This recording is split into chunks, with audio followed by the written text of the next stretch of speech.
ಶಿಸ್ತು ನಮ್ಮ ಸಾಹಿತ್ಯದ ಹೋರಾಟದ ಪದ್ಧತಿ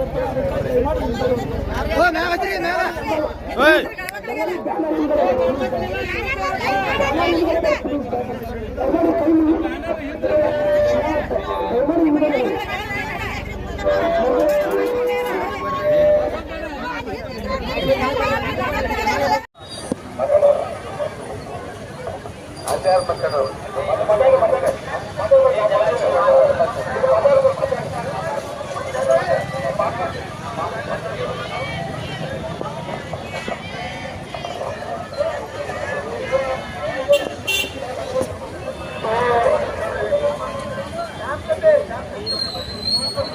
ನಮ್ಮ ಬಿಜೆಪಿ ಅಮಿತ್ ಶಾ ಅವರು ಅಂಬೇಡ್ಕರ್ ಅಂಬೇಡ್ಕರ್ ಅಂಬೇಡ್ಕರ್ ಅಂತ ಹೇಳ್ತಾರೆ. ಯಾಕೆ ಹೇಳ್ತೀರಿ ನೀವು? ಯಾಕೆ ಹೇಳ್ತೀರಿ? ದೇವರ ಹೆಸರು ತಗೊಂಡ್ರೆ ಮೋದಿ ಮೋದಿ ಮೋದಿ ಅಂತ ಯಾಕೆ ನೀವು ದೇಶದೊಳಗೆ ಸಂವಿಧಾನ ಬರ್ತಾರೆ. ಬಾಬಾ ಸಾಹೇಬ್ ಅಂಬೇಡ್ಕರ್ ಅವರು ಅವ್ರಿಗೆ ನೀವು ಅಭಿಮಾನ ಮಾಡ್ತೀರಿ. ಬಿಜೆಪಿ ಅವರು ಸಂವಿಧಾನ ಚೇಂಜ್ ಮಾಡ್ತೀರಿ ಅಂತೀರಿ.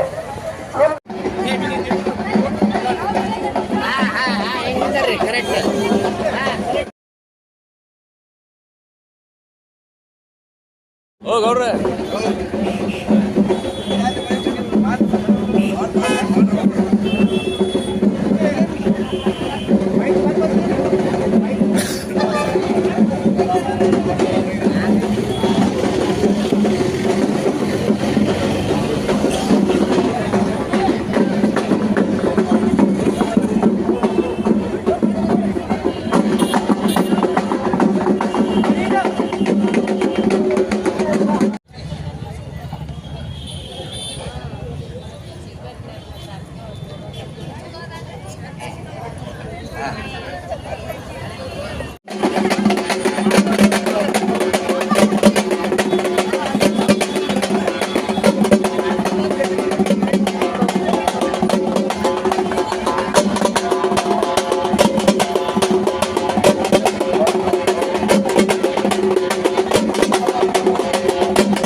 ಕಡೆ ತಗೋರಿ.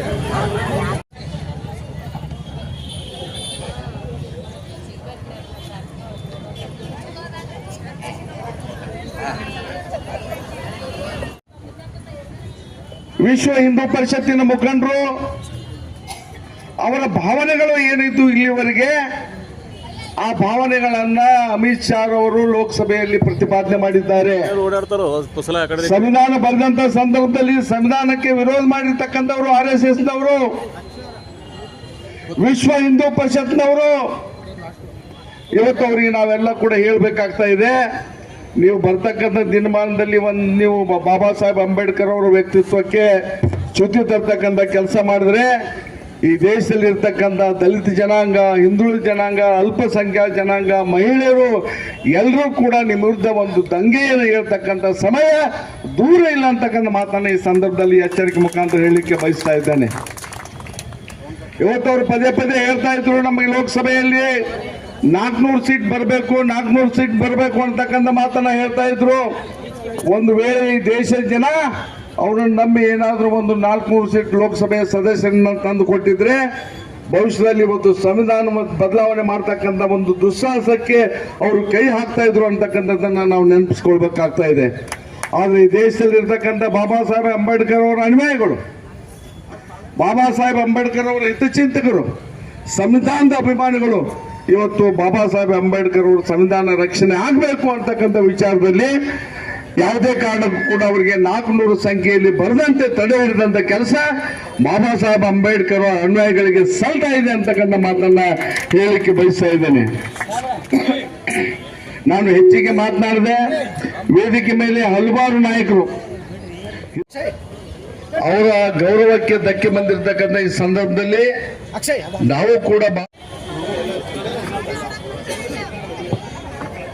ಚಂದ್ರಶೇಖರ್ ತೋರಿ ಅವರು ಕೂಡ ವೇದಿಕೆ ಮೇಲೆ ಬರ್ಬೇಕಂತ ಹೇಳಿ ವಿನಂತಿ. ಈಗ